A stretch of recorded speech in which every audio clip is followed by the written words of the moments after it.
Glory to God. Glory to God. Let's give God the glory. Thank God for the wonderful worship today, the tangible presence of the Lord manifested. Thank you for using our worship team. Let's give God the glory for our worship team. Hallelujah. Amen. Thank you for that anointed praise and worship.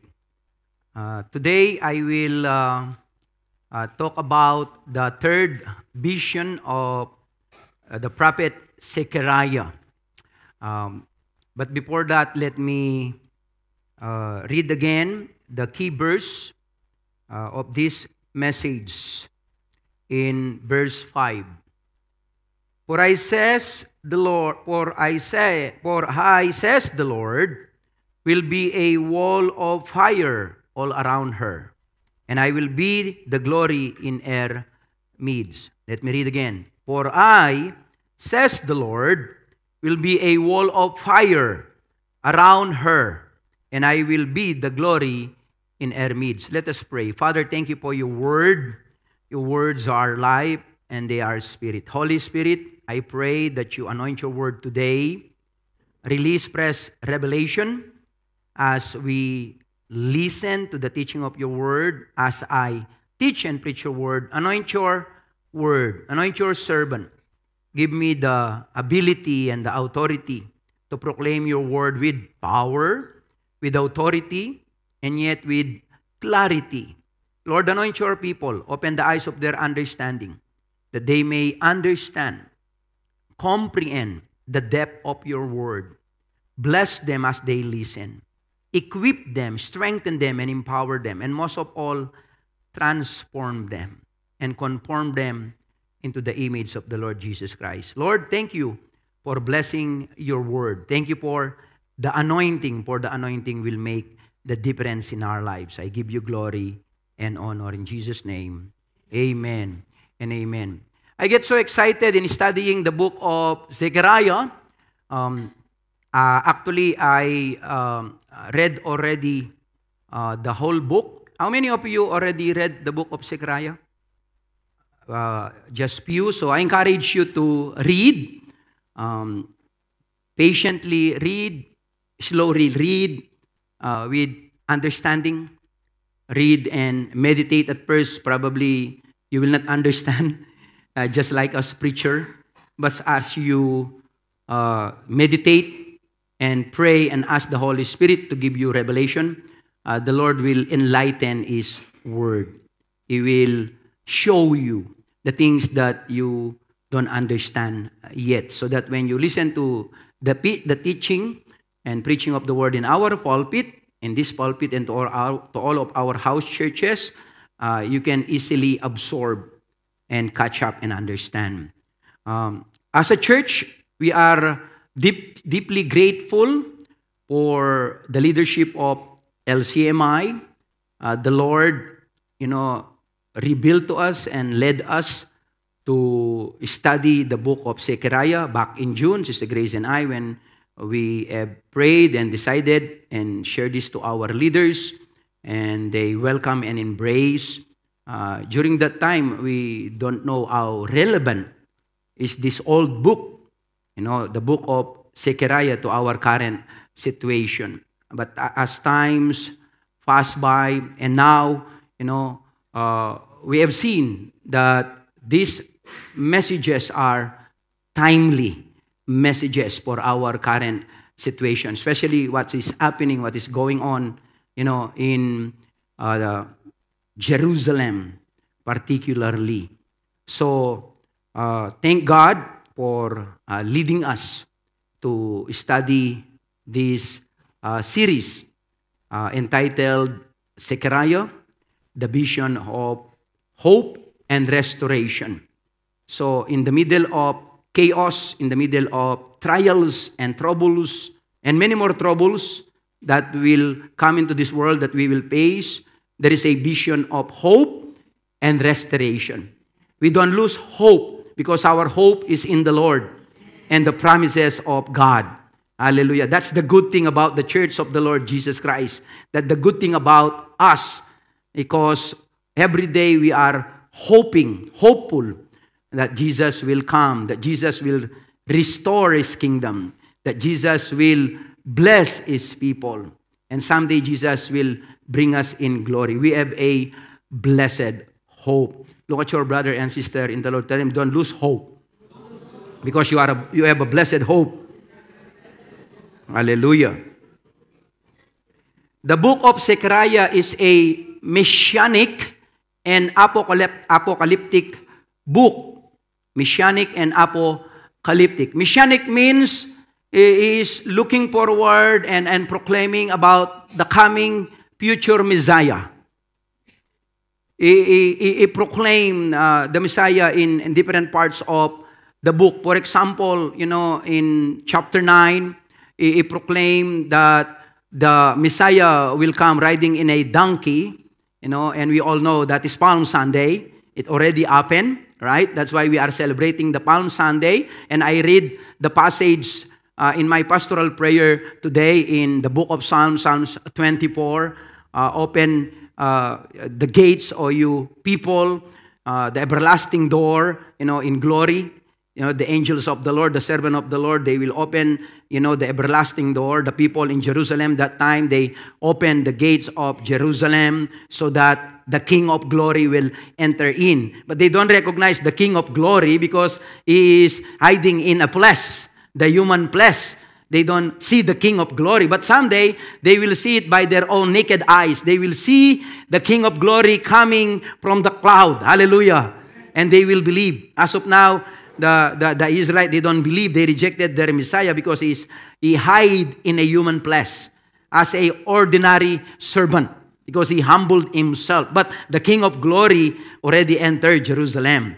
That prophecy already happened. But there is a second coming. The King of glory in His glorious splendor, revelation, they will see Him. Hallelujah. Oh, open the heart of your door so that King Jesus, the King of glory, may enter in.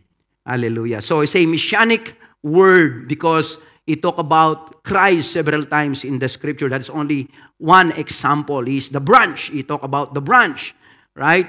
He is the branch, of David, the coming King of kings or king under the lineage of David. So it is a messianic book. It is also a apocalypse or apocalyptic book. Zechariah is widely considered the apocalypse of the Old Testament. Now, the book of Revelation is the apocalypse of Jesus Christ. So what is the meaning of apocalypse? When we talk about apocalyptic, we are thinking about destruction, isn't it? Yeah, just like the war that is going on now. There is a destruction of homes, destruction of family, destruction of lives, destruction of people.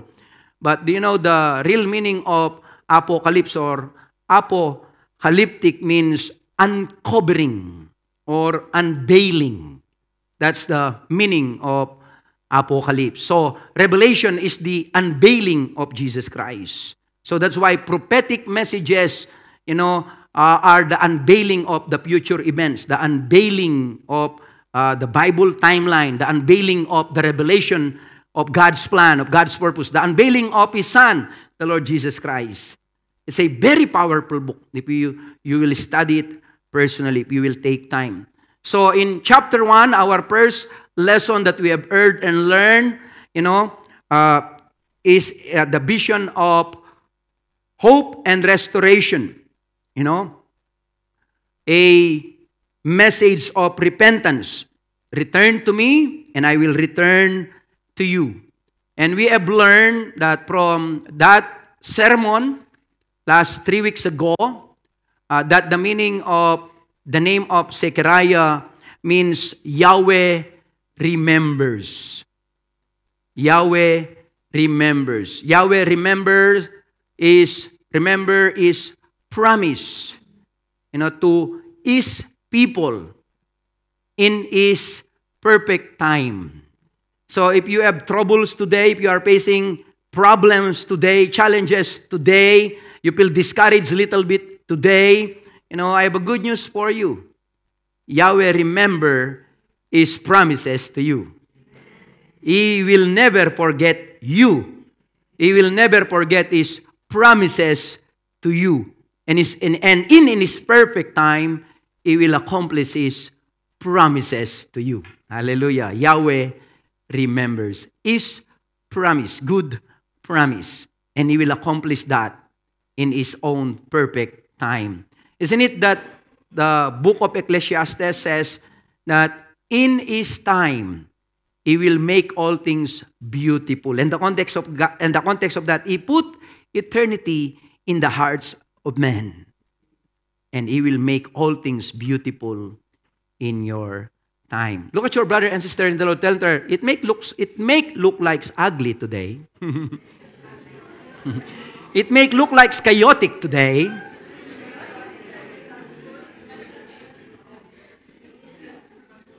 But tell her, don't lose hope, because God will make all things beautiful in your life in His time. Hallelujah. Woo, this is a powerful passage. I am just starting. Second, the hope of God's watchful care. I'm not going back to preach those messages. It's just a passing and review. Hallelujah. And the teacher says, a good teacher, always repeat and review the lesson yesterday. Why? Because the student, they can easily forget. Lalo na yung mga bulakbol. First vision, the vision, God's angelic horseman. The prophet Zechariah received 8 visions in one night. Woo! Wow! And the first vision is the vision of God's angelic horseman. And a man on a red horse among the myrtle trees. Myrtle trees. Thank you, darling. I have a principal watching. Principal Gracie. Right there and there. Correction. Thank you, darling.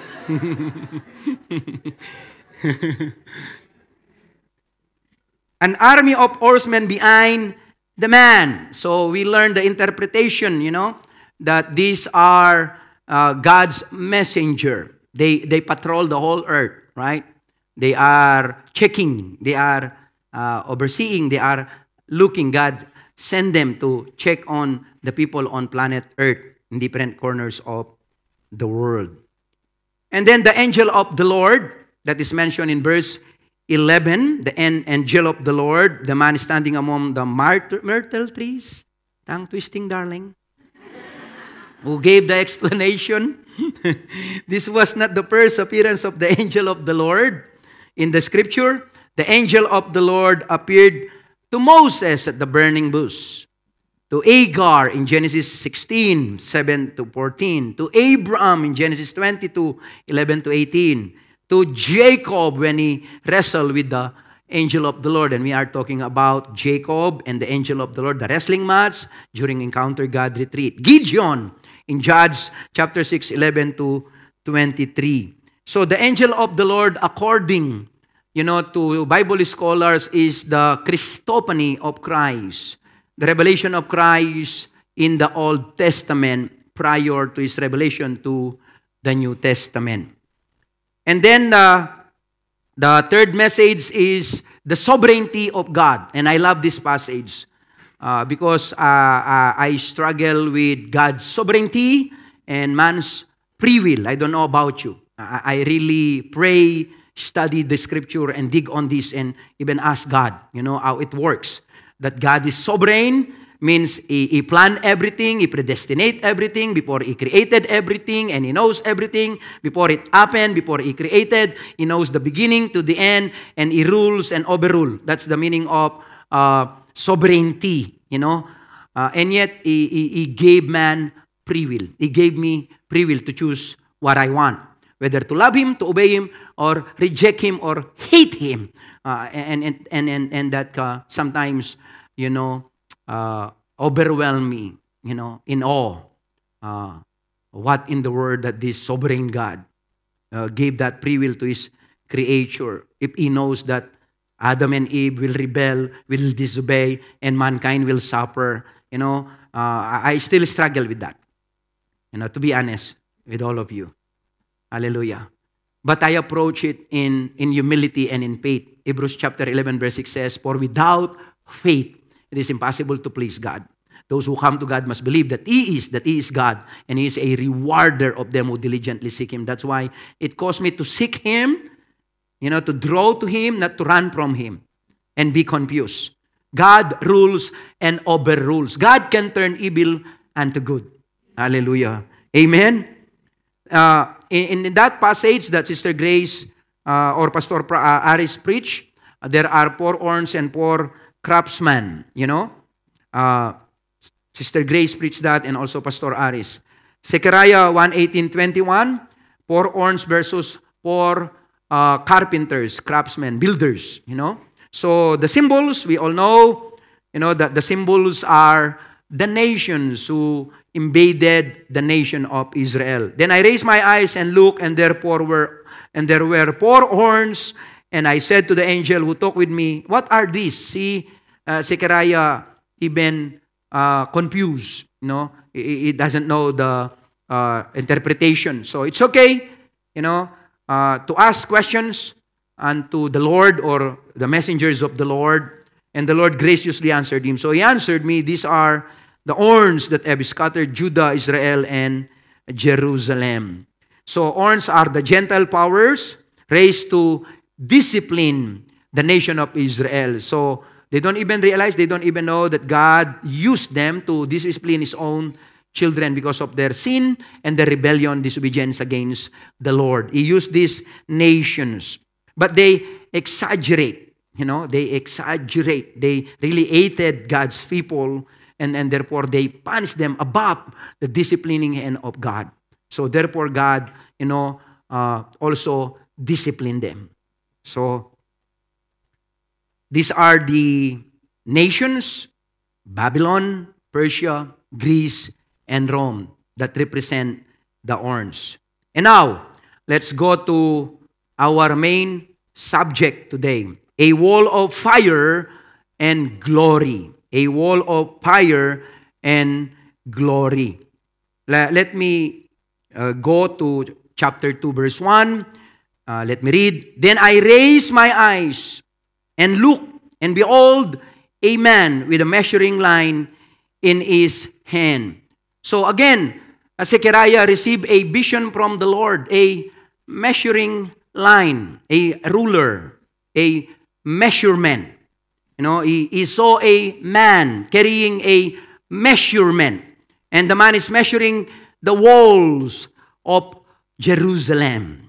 The Lord sent that man to measure the walls of Jerusalem. So, again, the prophet, the young prophet, probably in his 30 or less than 30. So I said, "Where are you going?" And he said to me, "To measure Jerusalem, to see what is width and what is its length."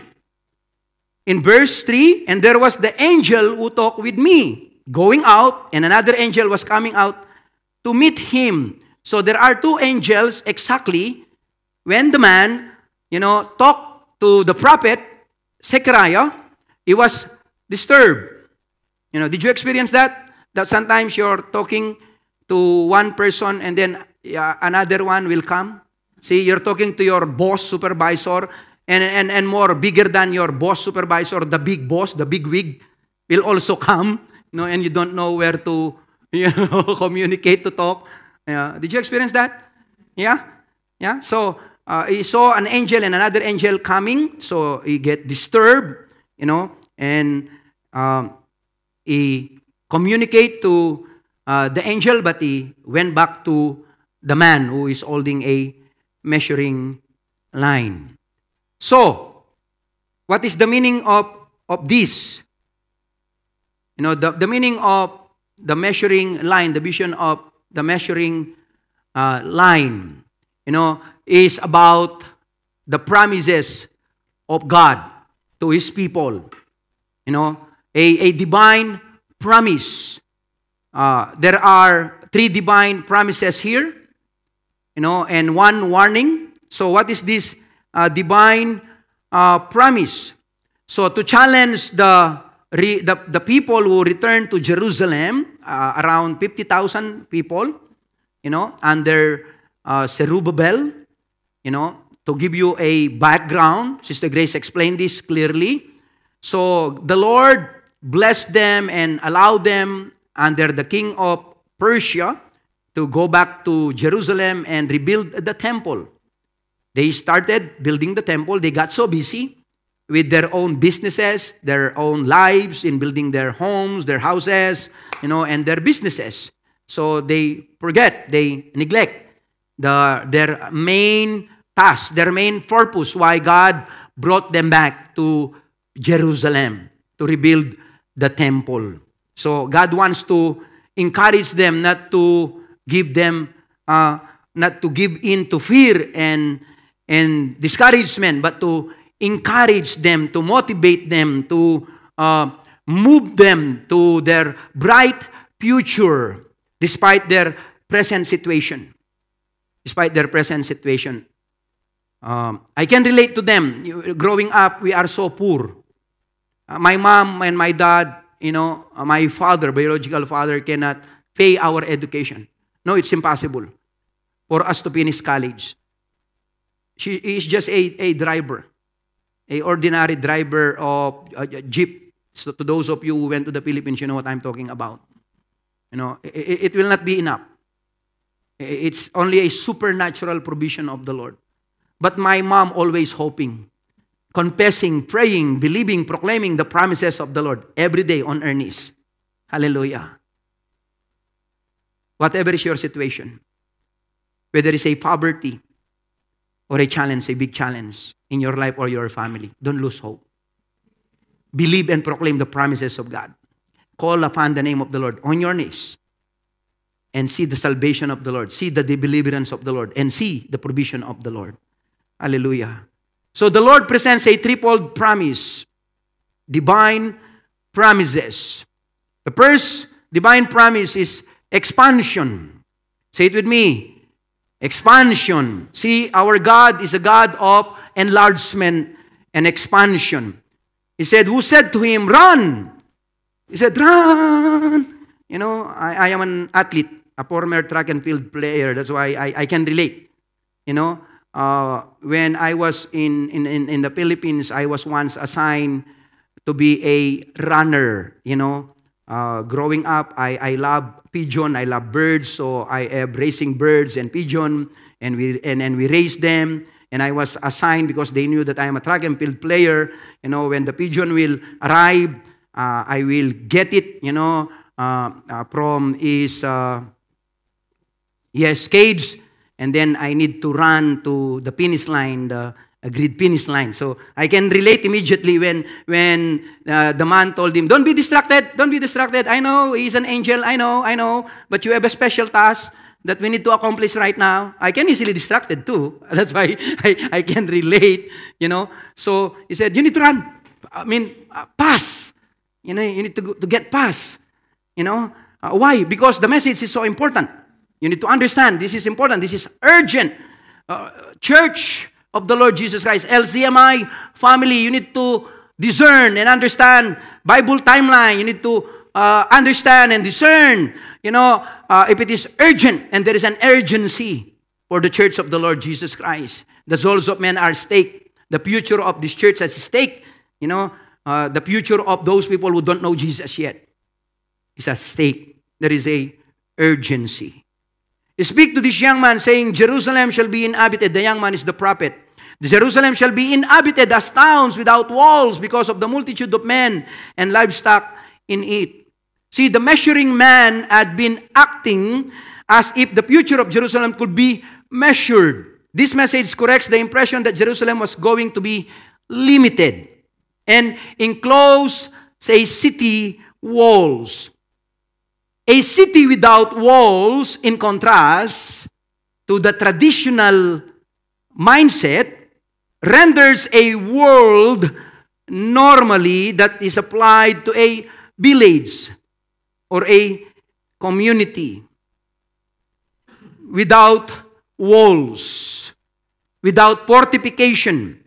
So in exposed position, as in the description, a peaceful, unsuspecting people.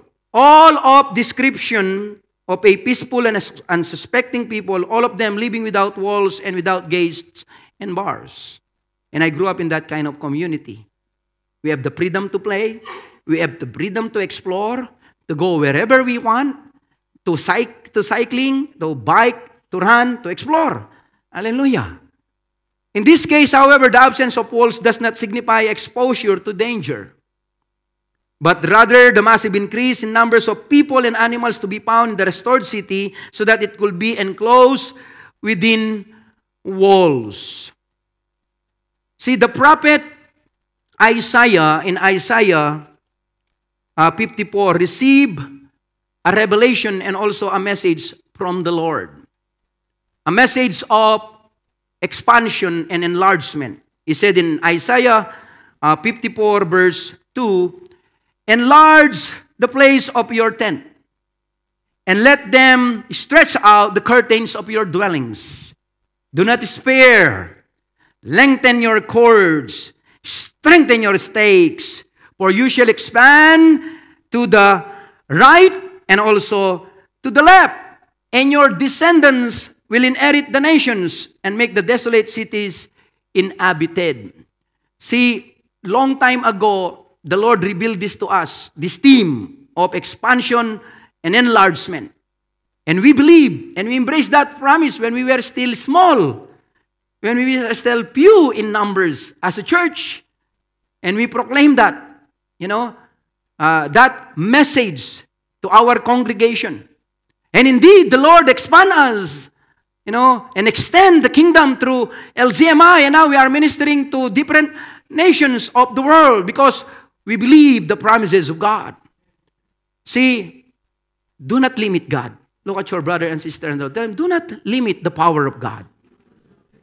See, our God is a God of extension or expansion and extension and enlargement. If you will believe and obey the Lord, He will extend you, He will expand you, He will bless you. Just like Jabez, He will expand and extend your territories.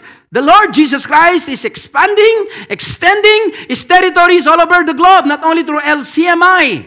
The church of the Lord Jesus Christ will grow in the midst of conflict, in the midst of chaos, in the midst of war. Why? Because Jesus already promised. He said, I will build my church, and the gates of hell shall not prevail against it. Hallelujah to the Lord.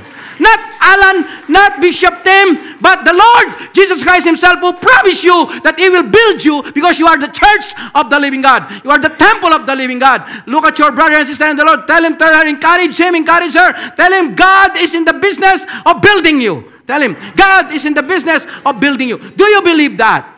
Because you are the church of the living God. Hallelujah. He is building you in your inner man, because the kingdom of God is within you, says the Lord. And He loves to mold you, to shape you, to build you, and to bless you. Don't resist. Hallelujah. The work of the Holy Spirit in your life. Look at your brother and sister and tell them, don't resist. Hallelujah. Don't resist. Submit to the process. Hallelujah. Because God wants to expand you, to enlarge you. Hallelujah. I encourage the pastors, don't be discouraged if you are just ministering to 1 or 2, 3 or 4, 4 or 5, 10 or 12 into your house churches. The Lord wants to expand you. The Lord wants to enlarge you. You just need to be faithful. To all of our house church leaders, just be faithful. Hallelujah. Number 2, protection. This is our main text. It will be a wall of fire, of protection, just like when Pharaoh and the Egyptian army, they are trying, to kill and annihilate the congregation of Moses, the people of God, back in the book of Exodus, chapter 14, the Lord became a pillar of cloud and also a pillar of fire between the enemies and His children. Hallelujah. Let me read Exodus 13, verse 21, 22. And the Lord went before them. Say it with me. And the Lord went before them. By day in pillar of cloud to lead the way, and by night in the pillar of fire to give them light, so as to go by day and night. He did not take away the pillar of cloud by day. See, AC, air condition. In the desert, think about that. You don't need to pay electricity. You don't need to pay the ministry. You know? Or the pillar of fire by night from before the people. Night and day, the Lord is protecting them. Look at your brother and sister in the Lord. Tell him there, do you know that night and day? The Lord is watching over you. He is protecting you. Tell him there, do you believe that? Do you believe that? Hallelujah.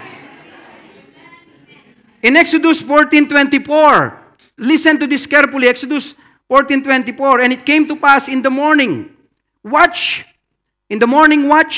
that the Lord looked down upon the army of the Egyptians, even their enemies. God is watching over them. What they are planning, what they want to do. Through the pillar of fire. Woo! Now it came to pass in the morning watch, the Lord looked up down upon the army of the Egyptians through the pillar of fire and cloud, and he troubled the army of the Egyptians, and he took up their chariots' wheels, so that they drove them with difficulty. And the Egyptians said, let us flee from the face of the Israel, for the Lord fights for them against the Egyptian. Wow! That's so powerful to me. See, God is faithful to His covenant promise to Abraham, to their forefathers, to Isaac, to Jacob. Isn't it that God promised Abraham back in Genesis 12 when He called him, 1-4, that those who will fight you, those who will trouble you, your enemies will be my enemies, says the Lord. Those who will bless you, I will bless them. Those who will curse you, I will curse them. Oh, it's so scary to be on the other side, fighting the people of God, fighting God, or persecuting Christian, persecuting the disciples of Jesus, persecuting the believers, saying all kinds of evil against them, trying to arm them or imprison them or kill them because they are preaching, they are witnessing, they are sharing the gospel of Jesus Christ. Oh, it's a scary place to be on the other side of God. I will rather be on the side of God. Hallelujah. And just be quiet when I don't understand something. Be careful with your mouth. Be careful, you persecutor of the Lord Jesus Christ. Be careful, you persecutor of the Christian believers. Be careful. You're not fighting us. You are fighting God Himself. You're fighting the Lord Jesus Christ because we are the body of the Lord Jesus Christ. Be careful. There will be a judgment day. There will be a reckoning. Be careful, my friend. That's why you people of God, you don't need to fight. Our struggle, our fight is not physical warfare. It's a spiritual warfare. We don't fight our enemies the way they are fighting now. We put our enemies on our knees and we love them and we pray for them. We want them to get saved. We want them to be blessed. Don't curse your enemy. You bless them by praying for them. And in blessing them, if they will continue to reject God and continue to oppose you and persecute you, the blessing will come upon you. The Lord is the one who will bless you. Do you know that? Hallelujah. So give God the glory. Give God the glory. Hallelujah. For I, says the Lord, will be a wall of fire all around her, and I will be the glory in her midst. Say it with me. Fire and glory. Fire. See, fire is a symbol of protection. It's also a symbol of destruction. It's also a symbol of passion and excitement and power, because fire is so powerful. It's difficult to contain a fire. We have seen that in the USA, every year there is a draw and there is a fire, especially in California, and it's difficult to contain. See, if you get fired by the Holy Spirit of the living God, if your heart is purified by the fire of the presence of the Lord, which is the glory of the Lord, hallelujah, you will be a powerful person. You will be a powerful witness of the Lord Jesus Christ. That's why, welcome the fire of the Holy Spirit of the living God. Don't be afraid of the fire, the wall of fire that is protecting you, so that evil, demonic forces, satanic forces attack cannot penetrate you, cannot come near your dwelling place. Hallelujah. Woo! The fire of the Lord is firing the people of God. I can sense in my spirit. Hallelujah.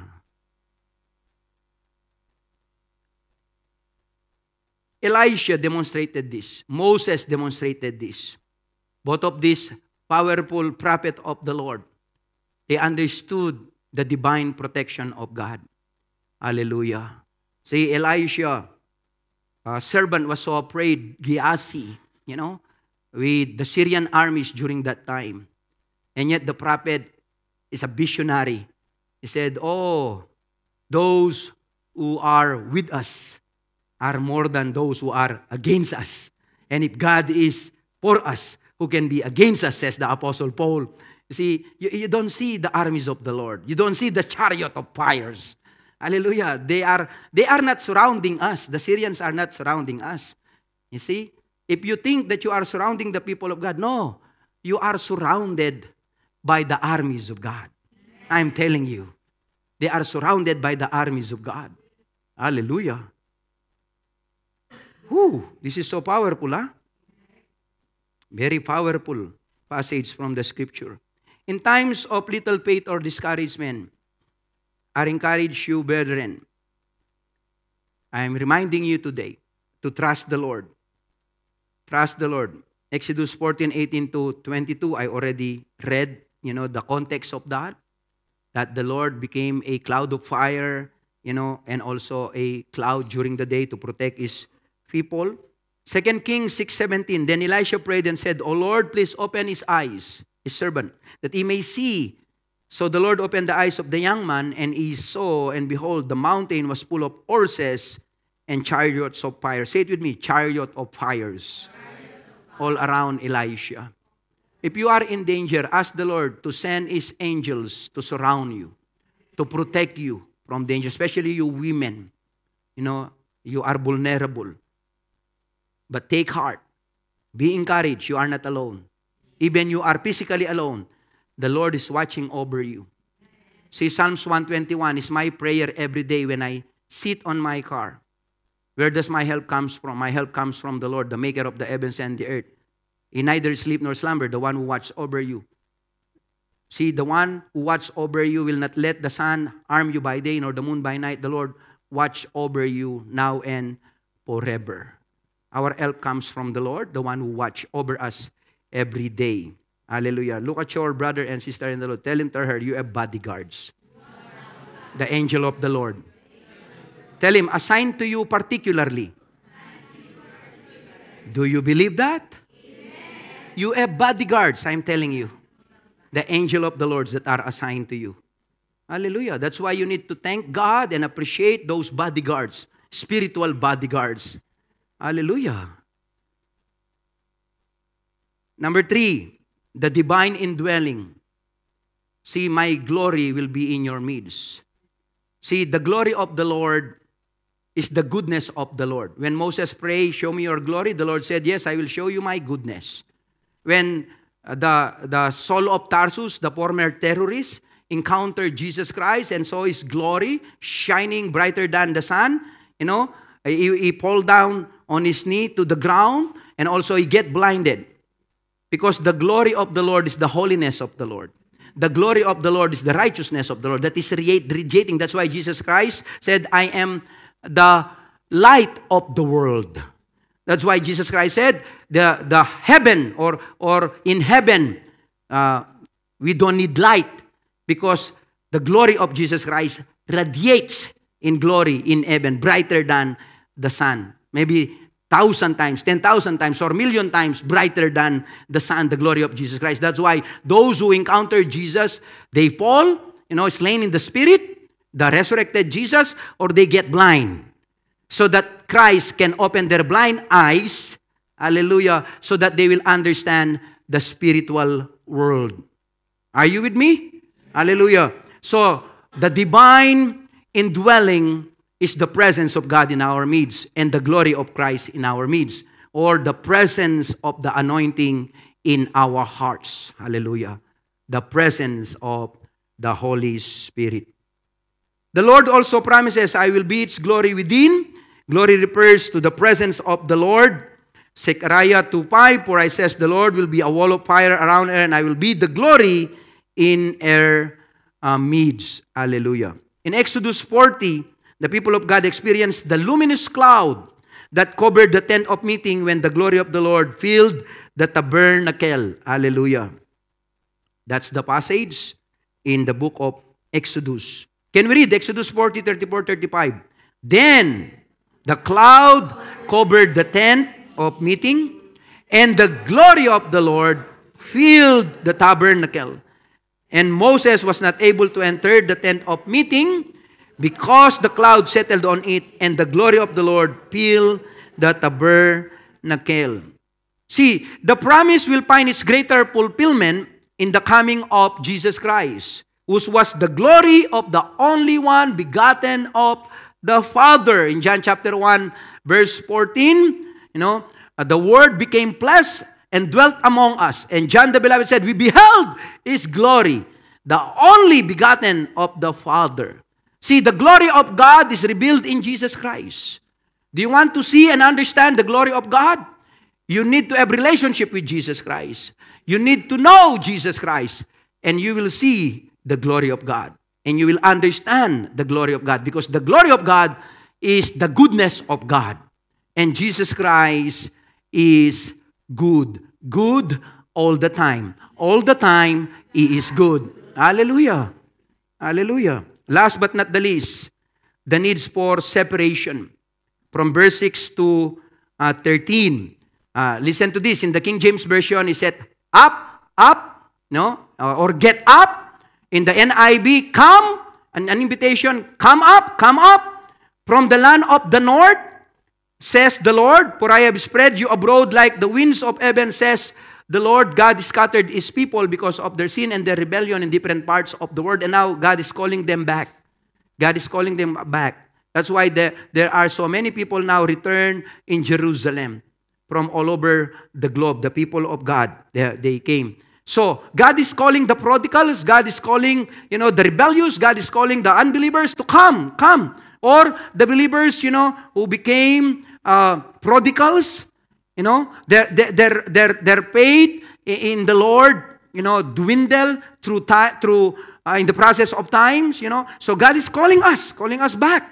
God is calling us, come, my children, come, my people, come. Get up, get out of Babylon, get out from those evil places, those nations who are worshiping idols. Get out.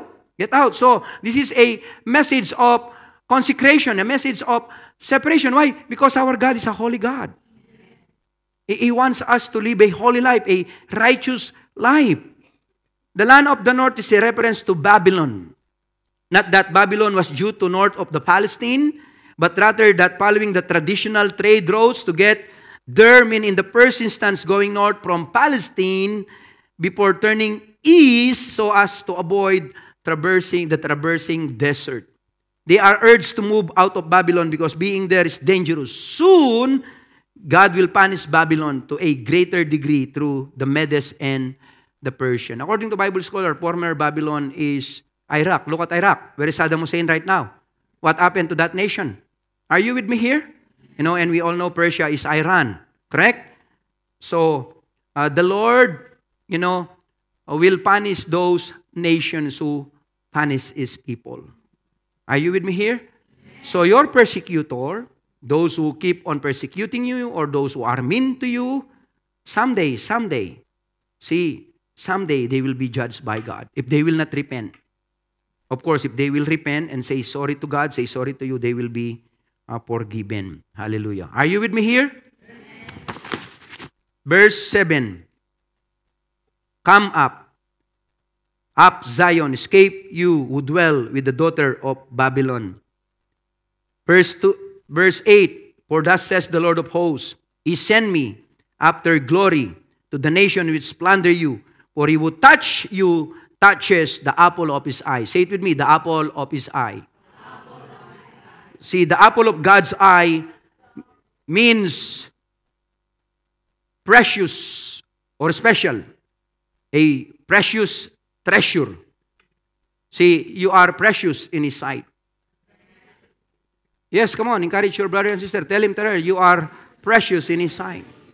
Hallelujah. That's the meaning of the apple of His eye. Hallelujah. See that center, that middle is the pupil, correct? That center. See, God even created the eye, marvelously. See, try to poke your eye, it will close. Correct? So the one who poke, the apple of his eye will be in trouble. He will be in trouble. That's why the nations who are poking the people of God, they are in trouble. You will be in trouble if you will poke the apple of his eye.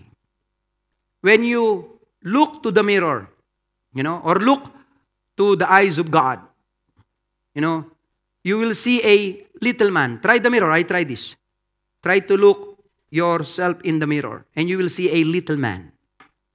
Basically, God is watching his little woman, or his little man is watching his kids every day.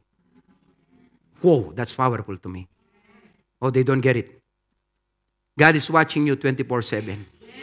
And no bully, especially spiritual bully, Satan or demonic powers can touch you without his permission. Hallelujah.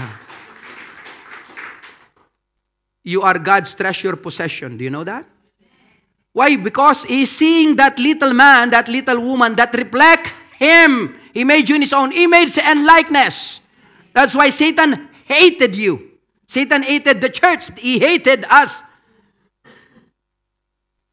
Because Satan is seeing the little man, the little woman. Oh, they don't still get it.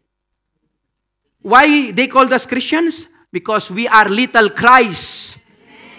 When people seeing you live like Christ, love like Christ, light like Christ, they are seeing Christ. That's why they are reacting.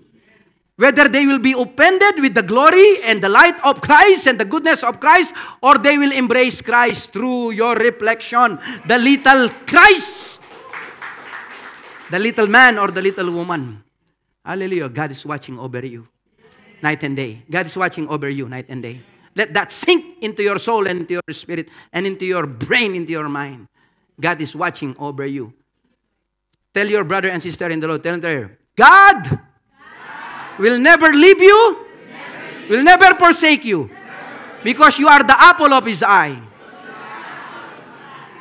Because Jesus is the real apple of his eye, and when Jesus was crucified on the cross of Calvary, God the Father turned his eyes upon his Son. He turned his back because of my sin, because of your sin. And when I receive Jesus, and Jesus lives in me, the apple of his eye, now God is watching this former rebellious, simple man, this nobody, because he's seeing the apple of his eye in me, Christ, his Son. Not because I am good, not because you are good, not because I am special, I am a nobody, I am a former sinner, but because he is good. And Christ is good, that is living within you and living within me. That's why I became the apple of his eye, because Jesus, the apple of his eye, now lives within us. Do you get this, my brother and sister in the Lord? That's why now you are God's special, treasure possession. What is your value? What is the value of a property? See, the value of property depends upon the owner. If the owner is a billionaire, his property costs billion. See, if the owner is famous, only signing a ball like Stephen Curry, a 15 KD ball, or Michael Jordan or LeBron James, will cost into $1,000 because who owns it? Whose signature on it? You see, who sealed you? The Holy Spirit sealed you. What is your value? The value of the Son, the life of the Son of the living God. That's why you are a treasure possession. The apple of his eye. That's your identity. That little Christ, that little man, that little woman that God is seeing in his eyeball. Hallelujah. That you are seeing in that mirror every day. Hallelujah. That's so powerful, huh?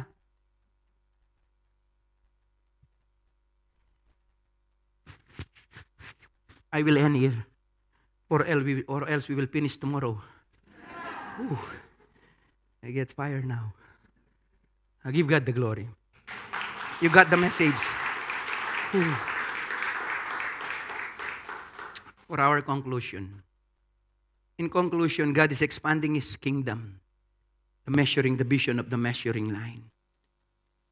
Pastors, ministers, leaders, allow the messenger of the Lord, the man or the angel of the Lord, to measure your house church, to measure your ministry, to measure LZMI.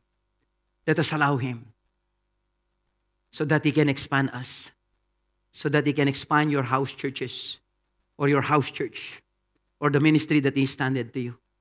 No wonder, Pastor Romel, you are sent to Bahrain because God wants to expand His kingdom there. God wants to bless our people there. Hallelujah. Allow Him to expand you. God is expanding His kingdom and His desire to use you to share His message of hope. Jesus is inviting all to come and be part of His kingdom. He has promised to be a wall of protection for us against the enemy, Satan. God's divine presence dwells within us, empowering and guiding us daily. However, God has also called us to separate ourselves from Babylon, the world's corruption, and the fleeting promises that Satan offers. As Paul reminds us in Romans 12:1, let us read that. Let us present our bodies as a living sacrifice, holy and acceptable to God. By concentrating our lives to Him, we can shine as His light in this dark world and proclaim the hope and salvation that is found only in Jesus. Let us stand and let us pray. Father, thank you for your word today. Thank you for this wonderful message. Lord, we were blessed. We were encouraged. And Lord, help us every day to remind ourselves and remind us, Holy Spirit, about your divine promises that you want to expand your kingdom through us. You want to use LCMI, you want to use us to proclaim the gospel to others, to witness to others, and share the love of Jesus and point them to Jesus, our Savior. Lord, thank you that in the midst of this troubled world, Lord, we are rest assured in your presence. You will protect us. You will provide for us. You will bless us. We have a blessed future in glory in heaven someday. Lord, thank you that we are the apple of your eye. Your church is the apple of your eye. Your people, Lord, they are precious to you. We are precious to you. Lord, we are so grateful today that you have reminded us of that truth. Lord, thank you that you want us to separate. You want us, oh Lord God, to consecrate.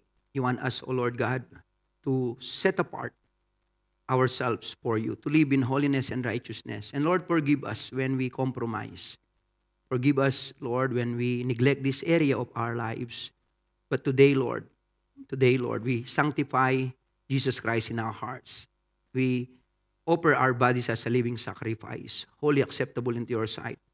And we want to live a holy, righteous life before you, O Lord, so that you can bless us, so that you can expand your kingdom through us.